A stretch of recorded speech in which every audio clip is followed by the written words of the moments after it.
ম্যাটল্যাবে image নিয়ে কাজ করার সময় আমাদের কাছে অ্যাভেলেবল কোনো ইমেজ না থাকলে ম্যাটল্যাবের স্যাম্পল ইমেজ নিয়ে আমরা কাজ করতে পারি। তো এই ভিডিওতে ম্যাটল্যাবের স্যাম্পল ইমেজগুলো আমরা দেখার চেষ্টা করব। তো স্যাম্পল ইমেজ নিয়ে কাজ করার জন্য শুধুমাত্র আমাদের স্যাম্পল ইমেজের ফাইল নেম এবং এক্সটেনশনটা মনে রাখলে হবে। আমি এখানে কিছু স্যাম্পল ইমেজ দেখানোর চেষ্টা করব। ওকে, তো আমি ডিরেক্ট ইমশোর মাধ্যমে যে ইমেজগুলো আছে সেগুলো দেখানোর চেষ্টা করব। তো আমাদের কাছে খুব জনপ্রিয় একটা ইমেজ হচ্ছে ক্যামেরাম্যান, এর এক্সটেনশন হচ্ছে টিআইএফ, এই ইমেজ। ওকে, এই ইমেজ আমরা প্রথমে দেখে নিই, তারপরে এর ডিটেলসও দেখে নিই। IMF info cameraman dot TIF, স্পেলিংটা মনে রাখবেন, অর্থাৎ ফাইল নেম এবং এক্সটেনশনটা মনে রাখতে হবে অবশ্যই।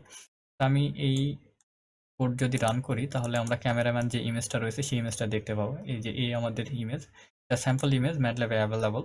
তো এই ইমেজ নিয়ে আমরা ডিরেক্ট কাজ করতে পারি। সেক্ষেত্রে আমাদের শুধুমাত্র ইমেজের যে ফাইল নেম আছে এবং এক্সটেনশন আছে সেটার মাধ্যমে সেই ইমেজটাকে নিয়ে আমরা কাজ করতে পারি। এবং ইমেজের ইনফরমেশন আমরা এখান থেকে একটু দেখে নিই, এটা কি ধরনের ইমেজ। এখানে ফাইলের লোকেশন দেখাচ্ছে, সি প্রোগ্রাম ফাইল, আমার ম্যাটল্যাব যে লোকেশন ইনস্টল আছে সেই লোকেশন দেখাচ্ছে। ফাইল মডিফিকেশন ডেট 4 ডিসেম্বর 2000, তাহলে কত পুরাতন ইমেজ এটা বুঝাই যাইতেছে, কবে এটা ক্রিয়েট করা হয়েছিল, 5:57। ওকে, ফাইল সাইজ এখানে দেখা যাচ্ছে, এটা বিট আকারে আছে। ফাইল সাইজ ফরম্যাট হচ্ছে টিআইএফ। টিআইএফ এখান থেকে হাইট এবং উইথ, এই জিনিসটা আমাদের খুবই গুরুত্বপূর্ণ, আমরা ইমেজ নিয়ে কাজ করার সময় এটা আমাদের জানা প্রয়োজন। এখান থেকে বিট ডেপথ, আরও এখানে ডিটেলস আছে। কালার টাইপটা গ্রে স্কেল, অর্থাৎ এটা আমাদের গ্রে ইমেজ। এই জিনিসগুলো আপনারা দেখে নিতে পারেন, আপনাদের যে ইনফরমেশনগুলো জানা প্রয়োজন ইমেজের সেগুলো। এছাড়াও আরও কিছু ইমেজ আছে, আমি আরও দুই একটা দেখাই। মুন আছে, okay, moon dot TIF, moon dot TIF. So মুনের ইনফরমেশন যদি দেখতে চাই, মুন ডট টিআইএফ, এটাকে আমরা ইভালুয়েট করি। এই যে আমাদের এই সুন্দর ইমেজটা আছে, এই ইমেজের ডিটেলস আমরা একটু এখান থেকে দেখে নিতে পারি।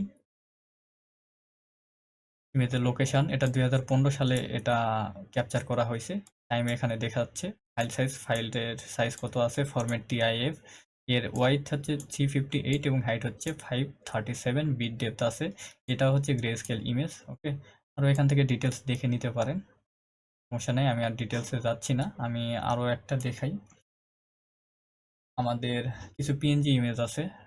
ফর এক্সাম্পল আমি যদি দেখাই, পিএনজি বা জেপিজি ইমেজ আছে, সার্টুন একটা ইমেজ আছে, SATURN, সার্টুন ডট, স্পেলিংটা ঠিক আছে কি না, SATURN dot PNG, PNG, SATURN Saturn dot PNG. দেখি রান করে এটা ইভালুয়েট হয় কি না। হ্যাঁ, এই যে আমাদের সার্টুন যে গ্রহটা রয়েছে সেই গ্রহের ইমেজটা আমরা দেখতে পাচ্ছি। তো এর ডিটেলস আমরা একটু দেখে নিই। ডিটেলস এখান থেকে দেখা যাচ্ছে, ফাইল মডিফিকেশন ডেট 2002 সালের, এটা হচ্ছে পিএনজি সাইজের ইমেজ। ওয়াইথ এবং হাইট দেখতে পাচ্ছি, ওয়াইথ হচ্ছে 1200 এবং হাইট হচ্ছে 1500। ওকে, বিট ডেপথ 24, কালার টাইপ হচ্ছে টু কালার। টু কালার কি আপনারা সবাই অলরেডি জানেন, টু কালার হচ্ছে RGB ইমেজ। ওকে, এখান থেকে আরও ডিটেলস আপনারা দেখে নিতে পারেন, আমি আর এখানে যাচ্ছি না। ম্যাটল্যাবে যতগুলো অ্যাভেলেবল ইমেজ আছে সেগুলো যদি দেখতে চান সেক্ষেত্রে আমাদের ডিরেক্টরিতে যেতে হবে। আমি লোকাল ড্রাইভ সি যেটা রয়েছে এখানে আমি ম্যাটল্যাব ইনস্টল করছি, তো ইনস্টলেশন ডিরেক্টরিতে আমাদের যেতে হবে। প্রোগ্রাম ফাইলে যাব, এখান থেকে ম্যাটল্যাবে যাব, আমার ম্যাটল্যাব ভার্সন হচ্ছে 2016-এ। তো এখানে যাচ্ছি, এখান থেকে আমাদের যেতে হবে টুল বক্সে যেতে হবে। ওকে, টুল বক্স থেকে ইমেজ একটা ফোল্ডার আছে, সেই ফোল্ডারটা খুঁজে বের করতে হবে। এই যে আমি এখানে ইমেজ ফোল্ডার দেখতে পাচ্ছি, ইমেজেস থেকে ইম ডেটাতে গেলে আমাদের যে ফোল্ডার রয়েছে সেই ফোল্ডারে কতগুলো স্যাম্পল ইমেজ দেখতে পাবো। তো এই যে কোনো ইমেজ নিয়ে আমরা কাজ করতে পারি। ব্রেন ডট এমআরআই ইমেজ, এটা বান্স অফ ইমেজ, অর্থাৎ একাধিক ইমেজ রয়েছে এর মধ্যে, সো এটা ভিডিও আকারে আমরা প্লে করতে পারি। যাই হোক, এত ডিটেলস আমরা যাচ্ছি না। এখানে যে স্যাম্পল ইমেজগুলো রয়েছে এগুলো থেকে যদি আমাদের প্রয়োজন মতো কয়েকটা ইমেজের ফাইল নেম এবং এক্সটেনশন মুখস্থ করে রাখতে পারি বা মেমোরাইজ করে রাখতে পারি, সেক্ষেত্রে আমরা যে কোনো সময় আমাদের কাছে যদি অ্যাভেলেবল ইমেজ নাও থাকে সেগুলো নিয়ে কাজ করতে পারি।